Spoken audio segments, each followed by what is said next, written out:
Welcome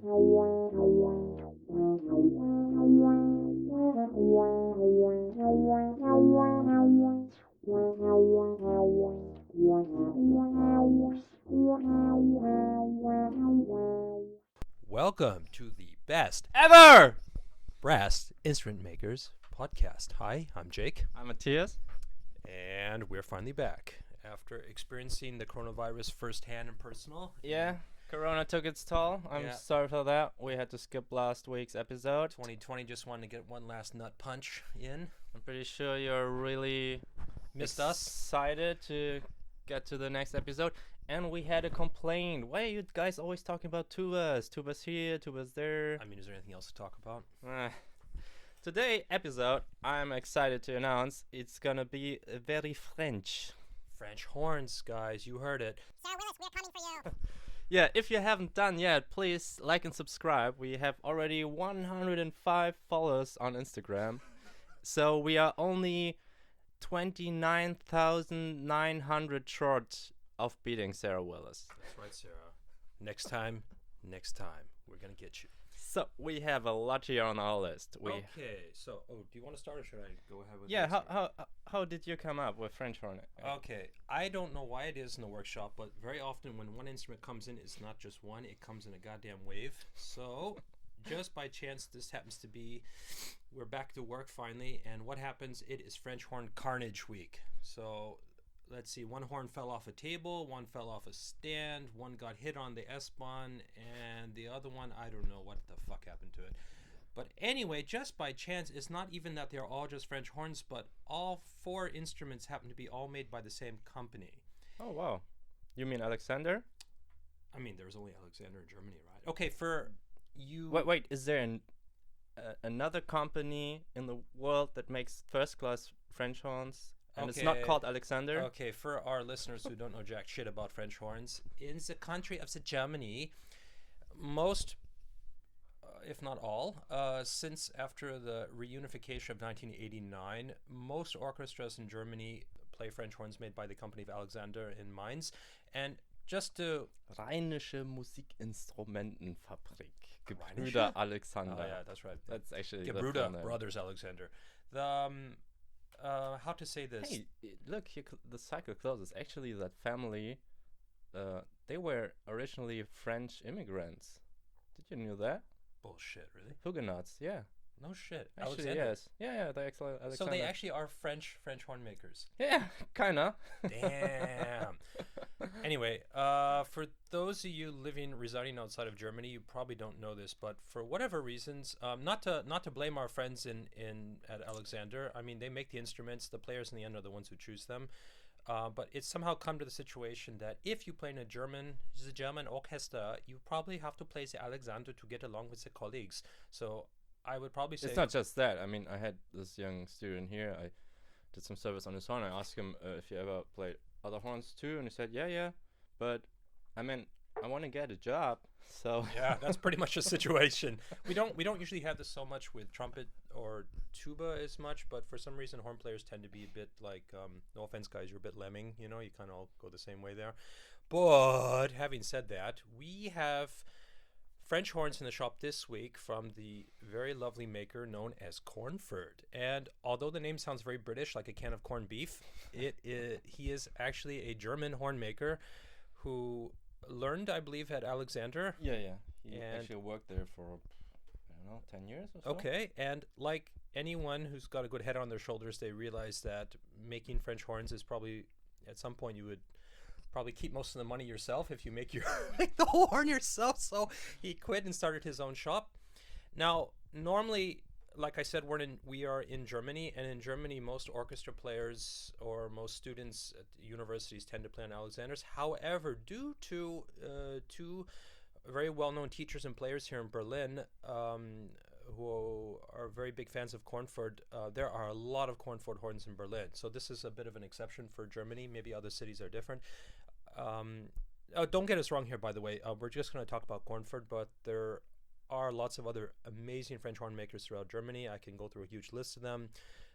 They just tend to be mostly export, though. They make the horns here in Germany, but however, they are sent overseas to the U.S., to various countries in South America or to Asia, for example.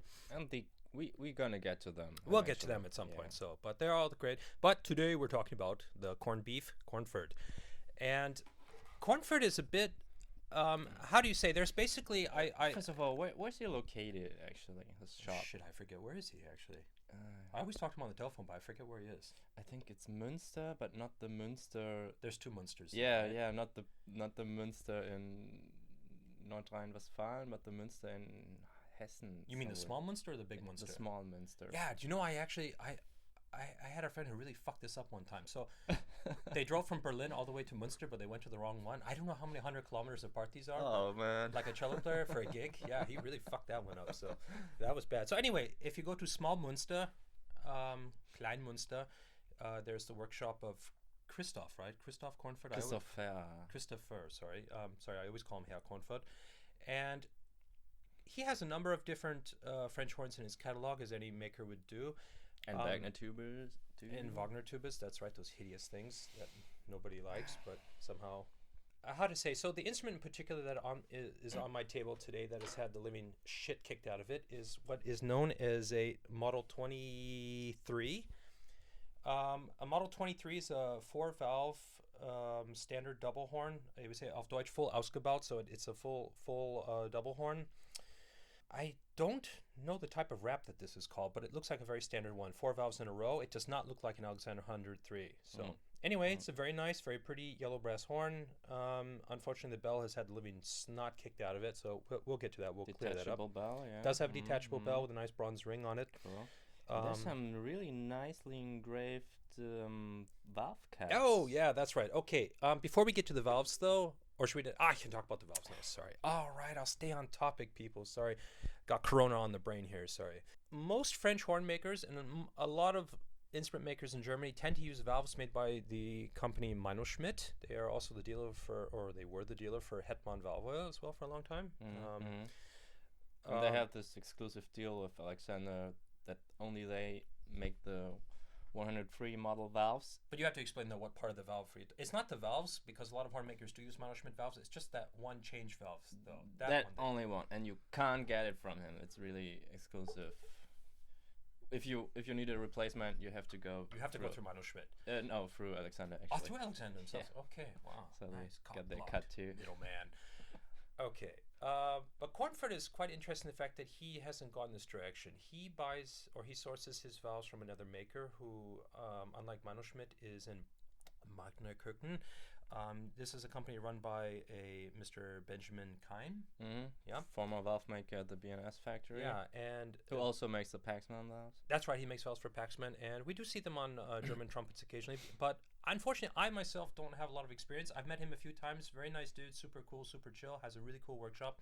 However, he makes valves for trumpets and for French horns, and I've asked him a few times over the years to make some tuba valves for me, but he says there's no market for it, so okay, so my loss, you know. They're very beautiful valves, though, beautifully engraved. They work really nice on the horns.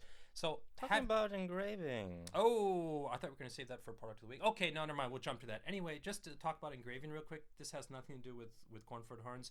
We just want to say a shout out, if she's listening, to Stephanie Ortili. And sorry I called that chick.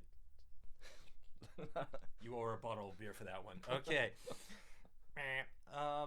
She did a re-engraving, or not a re-engraving, she copied an engraving on the Bolton Fuchs tuba restoration that I'm currently working on. She copied an engraving from 1885, and not only did she copy it, she actually, I would say, improved on it. It looks absolutely gorgeous. I'm gonna load up a picture on the Instagram, so check it out. You know what we're talking about here. Wow. Actually, our Instagram is called brass.instrument.podcast. Nice. You heard the man. Anyway, Stephanie did absolutely fantastic work. Really super happy with it. I think the owner will be absolutely over the moon. When you see it in person, absolutely mind-blowing. And she was fast. She really... Yeah, I mean, I don't know. Maybe just got lucky because maybe the Corona business isn't so great. But wow, really fast turnaround. Beautiful work. All the above. Cannot recommend highly enough. Super professional. Okay. Thanks, Stephanie. Just want to say thanks one more time. Dankeschön. Hey. Okay, back to Cornford. So, in talking about the company, Cornford does have a few things that set them apart from other German French horn makers. First of all, he doesn't really make a copy of a 103, which is the standard Alexander model, which a lot of other makers do tend to do. They do their own version. No. There is, however, in Berlin, not many people know this, but there is I'm going to do finger air quotes here, Alexander 103 that I don't want to like talk too much about, but I have a feeling it was at yeah, okay, never mind. I don't want to get anyone in trouble here. But it's supposedly one of the better plain Alexander 103s, but I have a feeling it was probably in Cornford's workshop before it. Yeah. It's actually many people say a few horn players told me that actually the best horns they've played were Cornfordized Alexanders. Yeah. Because like since he worked so long for the company, he really knows the weak points and where to, and the strong points too. And the strong points. So he can take your Alex horn and really pimp the living bejesus out of it. Right. That's a technical term, bejesus. So that's kind of a compromise between still sticking to Alexander, but get the little extra. Take a bit special. Yeah. Special. Yeah. No, not special. We can't say special anymore. What is it? The selected premium version of it. That's right. So anyway, long story short, Cornford, beautiful horn maker, very nice, beautifully handmade instruments. But one thing I want to talk about, which is quite interesting on his horns, is actually I don't have one of these in the shop now, but he makes a model that is very reminiscent of the 1930s Lidl horns from Bohemia. You remember Lidl, lohnt sich? Oh my God. No, it's a fried chicken on. Hey, wait, he's not Bohemian. He was Moravian. From Brückle. I'm gonna get It's in the eastern part of. So Czechia. confusing in this part of the world, man. Oh my God. Anyway, it's not that difficult, man. Yeah, I just have to read actually, right? Czechia. Crack a book. West part Bohemia, east part Moravia. Okay, I'll check my American privilege. I'll work on that. Sorry, guys. I know like Eastern Europe is just kind of in a block for the Americans. So sorry, guys. My bad. Cornford makes a modern version of this. I would not say it's a copy. It's quite different. But it uses what's called a satellite valve. Oh, what's that, man? I don't know in German. It's also a satellite valve or a satellite. I used to call it the Lidl valve, but or a cylinder valve. I don't have a better name for it. Okay, so it's basically a rotary valve, but it's just super long and it has lots more holes in it than a normal valve would. So, for example, a normal rotary valve single level one would have four holes basically, right? Air goes in, air goes out, air goes around in a circle on it. On a French horn, you would have then 4 ports for a double horn, or for 4 ports. You would have 6 ports for a triple horn. Those can get really complicated. But anyway, a satellite valve usually has 8. Put it that way. 12 ports. Instead of having double valves for the double horn, you have single valves, and the outlets go to one very long valve that switches between the F and the B flat. So what's the advantage of this actually then? You save a lot of material. That's true, right? On the valves especially, right? It's lighter. Yeah. Some say the response is better. Yeah. It's popular with soloists though. So but anyway, Cornford has brought this back to life, and not just in a double horn version, but he went one step further. He's like, this isn't crazy enough. Let's turn the fucking knob to 11. And there's a triple horn version, and holy shit. And this was quite interesting because like I said, Cornford is quite popular in Berlin. There's a lot of them here, and one of the original prototypes for this triple horn is here, and it comes in for servicing every year or 2 years or so. And this is really quite an amazing horn, man. Like, holy shit, you think French horn is complicated enough, and then you put 2 of those fucking valves on there. So that's a wild ride. So man. Anyway, imagine if somebody made a quadruple horn. I've been hearing weird rumors about this actually. We don't know if this is true or not yet. We heard someone out there has made a quadruple horn. If you have some information on that, please. Yeah, let us know. Yeah. But that's not Cornford though. I don't think. I don't think even he's that crazy. No. A triple horn's already attracts a strange enough customer base. So I think quadruple horn, man, you get some real psychos. The nut house, man. Yeah. Anyway, so that's kind of Cornford horn. So like I said, I have a model 23 on that's in the shop right now. The other ones were more so emergency repairs or just checking out. Really recommend it. We see them in the shop a lot. Well made, very nice quality. As we can say from our point of view in the workshop, they tend to be a bit softer than an Alex or a Rico Kuhn or or Klaus Fair horns. So the ones that dropped, they dropped from a very low height, but somehow the entire bell just got crushed in. I don't know if we dropped 103 if it would quite cave in that bad. I guess we'll have to test it. We'll have to just throw them out the wall and see how bad they are. Anyone want to donate 103 for us to throw at the wall? Let us know. Yeah, We're more than happy to test it out. Run for it you. over by a semi-truck. Or Yeah, we'll see which one survives the best. So, but anyway, Cornfords are a little bit soft. For those of you who play Van Laar trumpets, you know what I'm talking about. So handle with care, but it sounds really nice though, and they're not as expensive as Alexander either. I think they're a little bit cheaper, so around 6.5, 7 grand, I think, instead of 9 or 8. I don't know the price, the rate. Where would you have to go to playtest them? I mean, I guess you would have to go to Little Munster, right? Oh no, there's no other place we can go. Is there another place actually? I don't know. You tell me. I don't know. How about the I'm not a French Yanks? horn player. How about the Yanks? Where can Oh, they for the go? Americans, I have no idea who the American dealer for this is. Mm-hmm. Yeah, no idea. If No. there is, if you're an American dealer for Cornford and you hear this, please let us know. We'll post your info on here for the Yanks so they can try one out. All right. Yeah. All right. And moving on. To what? Product of the week, Christmas specials. What do we got here? Oh, we have a okay, just to be really honest with everyone, like really honest, because you know you love and trust us, because we're always straight with you. We need space in the workshop, okay? Yeah. I am so sick of tripping over fucking tubas in my shop right now. So, because y'all love me, and I love you too, we got a few instruments on sale here. If you're interested, let us know. We have some cool shit. Right.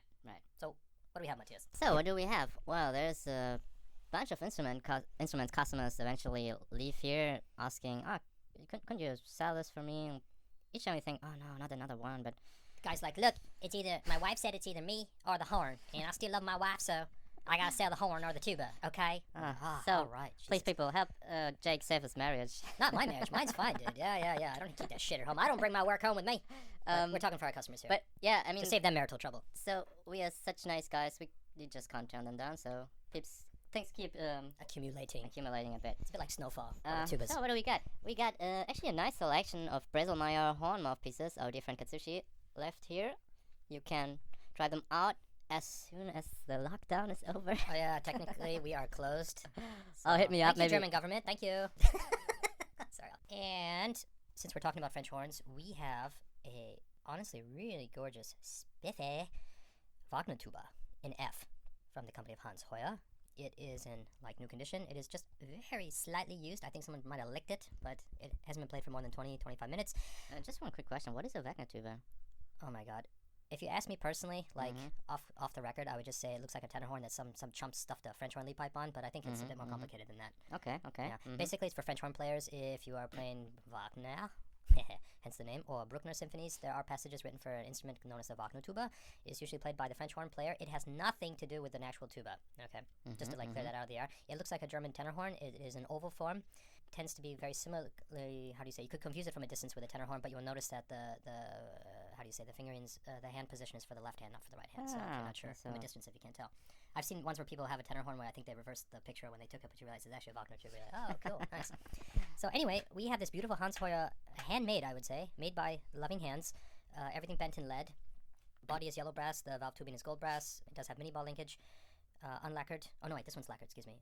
In F for 5,500 euros. If you are interested in Wagner tubas, you would know that this is a very, very good price for one of these. I think the new price was around 8.5, 9 grand. So why haven't you sold it? Yeah, already. Yeah, because I'm too busy like trying to fix people's tubas, man. Like I'm not a salesman here, but if anyone's interested in this thing, and I think the problem with Wagner tubas also, just to be honest, is that usually when someone buys them, they buy them as a set. Yeah, like for the orchestra, The the orchestra, theater. right? Yeah. But But they there buy are it like once in a lifetime, and then Yeah. it's like buying a wedding dress, right? yes, this is the wedding dress of brass instruments. You buy it once. Well, if you're lucky to get a divorce and remarry, then maybe twice. But Or 3 times. So. yeah, but then you really have to dip deep into your wallet. Yep. So anyway, so there's a Wagner tuba here. It comes with a gig bag, and we'll be eternally grateful because we get space for that. We have also a drumroll. Wait for it. Bolland und Fuchs B-flat tuba. Folks. It is the 4-quarter model, the slightly smaller one. Not the it's a sort of like a mini Kaiser. It has one of those like how do we say stovepipe bells. Doesn't have much bell flare. 4-valve B-flat in decent restored condition. It's used though. It does have a few dings and dongs, but nothing serious. It sounds fucking tits. That is for 2,500 euros. It comes with a gig bag, I think a tuba stand and a mouthpiece. I'll double check, but I believe those are with it. It's a super deal for one of those. Unfortunately, the owner is sick and cannot play tuba anymore. So actually, that's really quite sad. So, but there's that. And we have a Weltklang, or among most normal humans, it is known as a BNS, Kaiser B-tuba, B-flat tuba. That is a big son of a bitch. It is the BNS version of the Alexander 164 Kaiser tuba, except it actually plays in tune. Ha ha ha ha ha. And it needs a new home.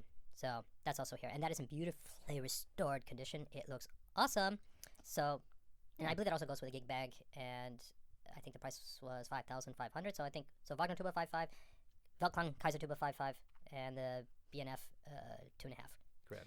Talking about selling vintage brass instruments, yeah, as we said, we are already crowded here, but if you have something to sell and you want to put it in the internet, but you're just not sure what it is worth, do you want to talk about it?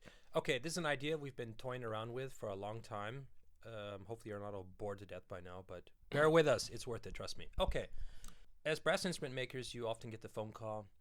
Hi, this is Hilke from somewhere in the middle of nowhere.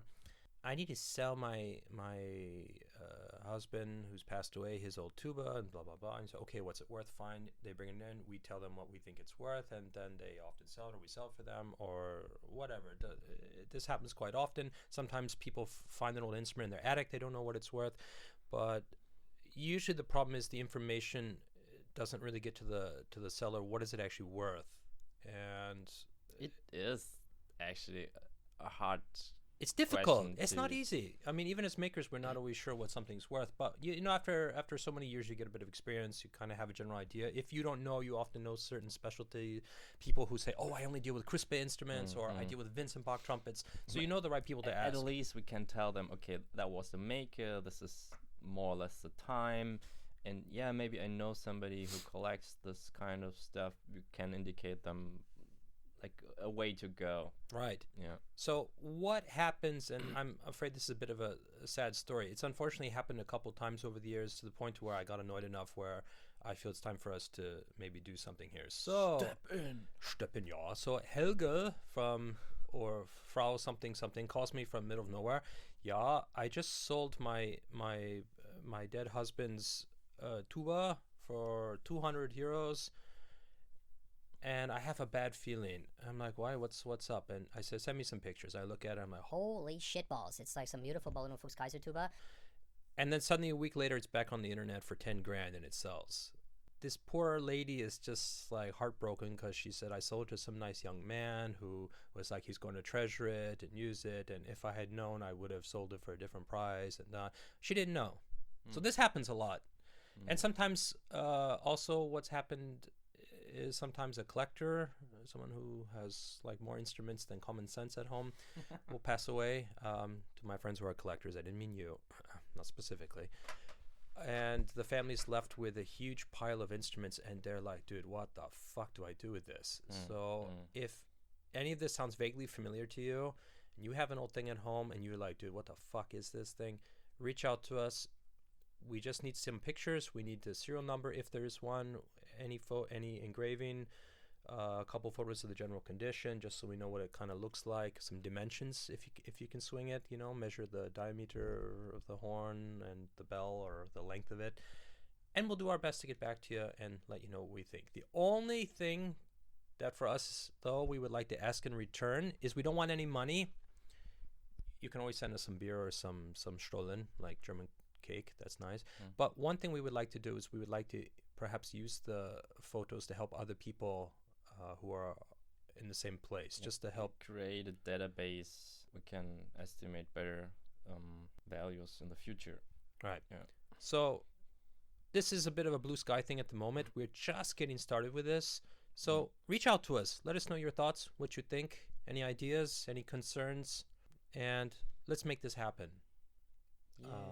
Yay! Woohoo! Okay. Back to the French horns.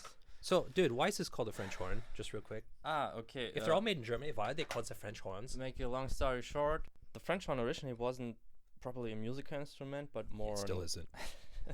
more of an utility instrument for the hunting, for signaling. And at the French court, they introduced it to the opera, to the French opera, when they wanted to depict bucolic scenes. Okay. And yeah, that's more or less how it So people originated. would just say, "Oh, it's a just from that it's called a French horn. So. Yeah.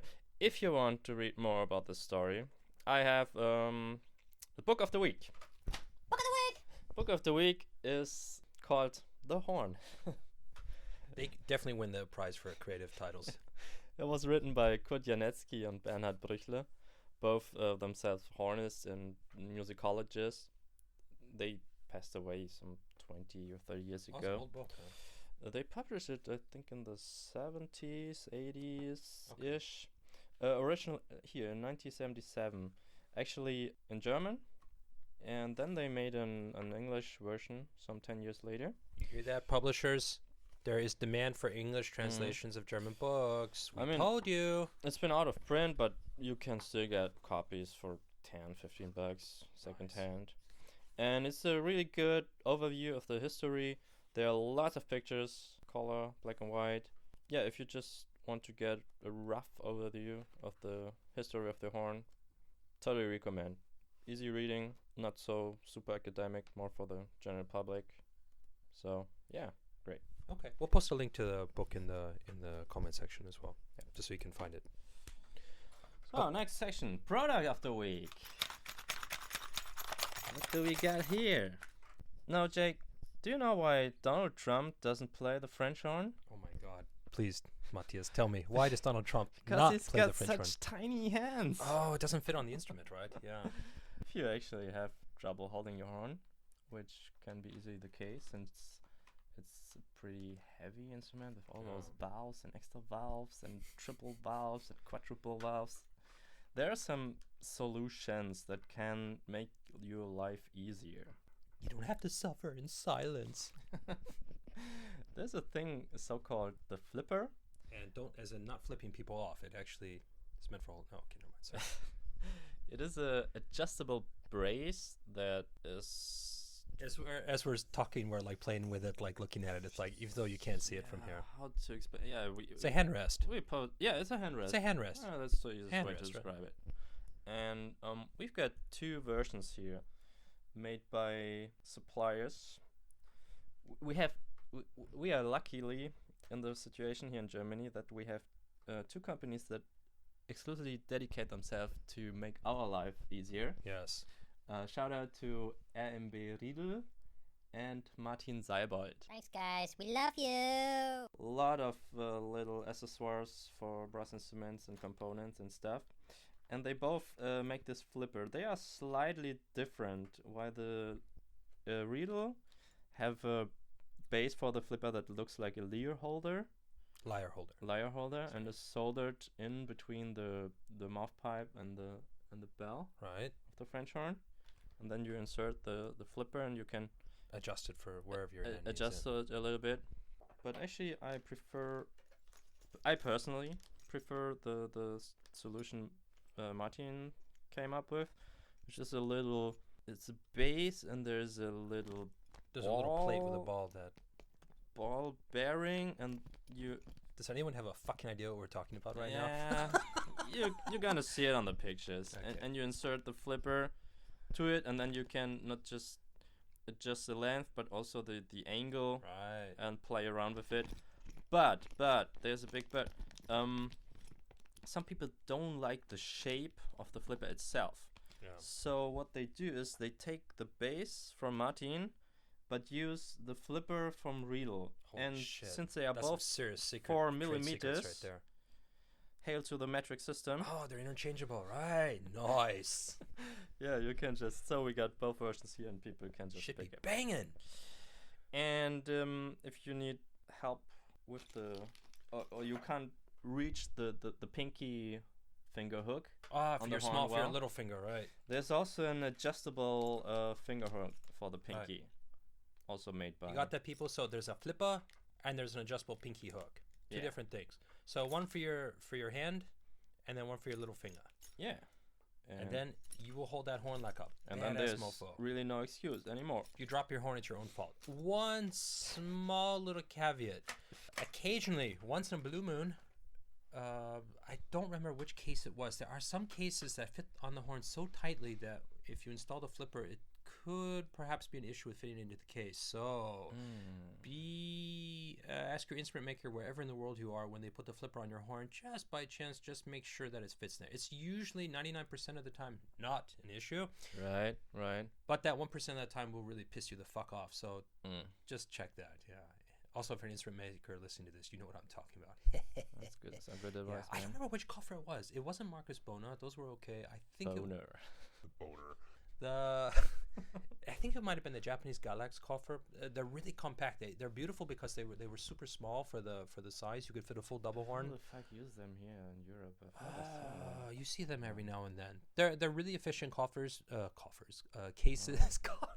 They're really, sorry, mixing languages here. They're really efficient cases because they fit the horn tightly. But it might have been such that the flipper didn't fit.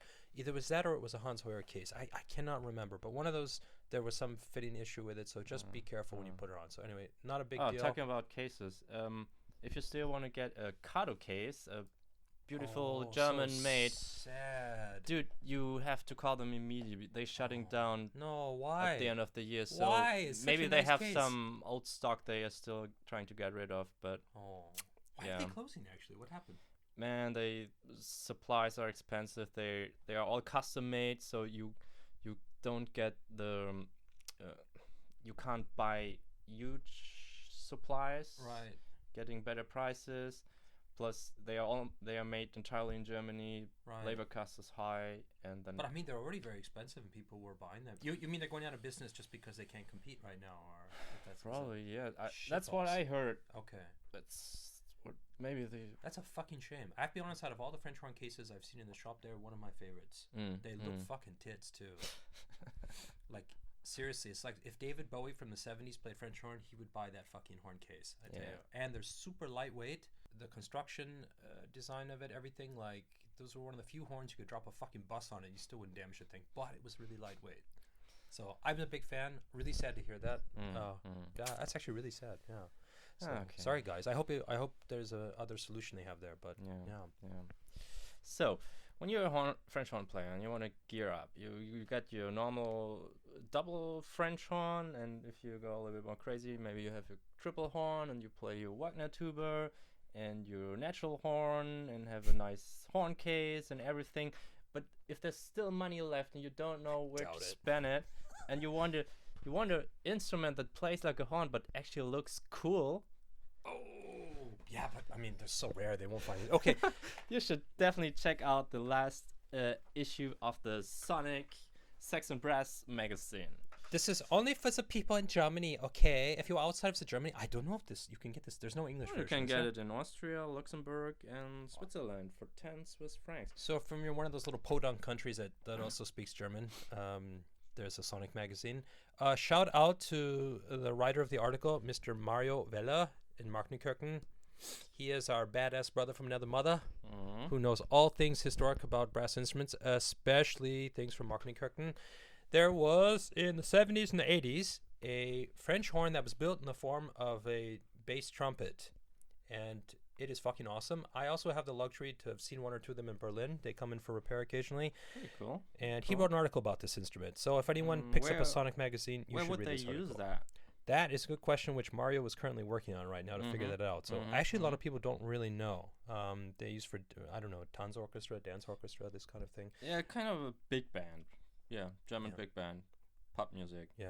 I remember a couple of years ago I went to hear the Ed Partiker band near Hamburg. Ed Partiker, the bass trombonist. Okay.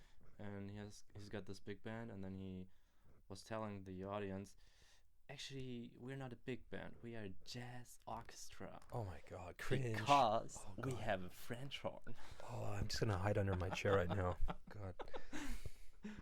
But it was a normal shape French. So anyway, Mario wrote a really kick-ass article about these instruments. They were very rare. I don't know how many were made, but probably you could count it on your hands and your toes. Is there anybody who still makes them, actually? No, actually I don't.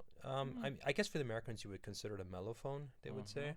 Oh, but yeah. this is way cooler than any mellophone. This ain't your daddy's mellophone, okay? It's not like that Jupiter Yamaha crap. Or with rotary valves? Yeah, it's got rotary valves. 4-valve too. Pretty cool. Pretty So- cool. Yeah, I think they're in B flat though, This one is a detachable valve. with a detachable bell. I mean, fucking pimped out, man. Very We'll nice. put a picture of it in the description though. So anyway, check out your latest Sonic magazine. It's a bit hard to find in stores, so you probably From have what to year look is that online. instrument? I think in the particular? early 80s. No, that's it's way older. This one's even older, 70s. I mean, the ones I've seen in the shop here were from like 82, 83. Yeah. No, he ordered in the 60s. Holy shit, balls. Yeah, for Okay, the this is really old. Dresdner Tanzsinfonica. Okay. Yeah, you heard the man. He knows it better than we do. Yeah. That's some seriously piece of old DDR history there, though. Anyway, thanks to Mario for writing this article and getting it out there. And And if you want to look at the original, it's in the Musical Instrument Museum in it got donated to the Magna museum. Yeah, nice. There you go. I think the son of the original owner or somebody donated it to the museum. Okay. So, yeah, go to Magnerkirchen. Go see As cool we shit. Go to talked to you. Markenkirchen. Drink the Schwarzbier. Go see French horns. Okay. That was a lot of French horn talk today. You heard the... Oh, man. God. Oh, I'm so tired from talking about French horns. You Can we just got- get back to tubas and trombones? I and promise you, euphoniums? that was the last time for the next couple of weeks. Oh, God. Yeah. So anyway, so the moral of the story is check out Cornford horns. If you have one, don't drop it. They're soft. Come buy shit. Give us space in the workshop. Thank you to Stephanie for doing fucking awesome engraving. Get a flipper on your horn, too, to save your life. And... Stay tuned, like, subscribe, and next week we are gonna talk about Piston Trumpet. Nice. Something we actually know something about. We have 2 or 3 nice, interesting projects Yeah, here those are right fucking now. Awesome, yeah. Wow. Actually, yeah. Quite I a can't. I don't want to talk ton about it. of- Don't want to talk about it yet. Don't give it away. Don't give it away. And interesting book too I'm gonna present you. So yeah, stay tuned. Thanks, everybody. Have a great weekend. And see ya. Merry Christmas. Happy holidays.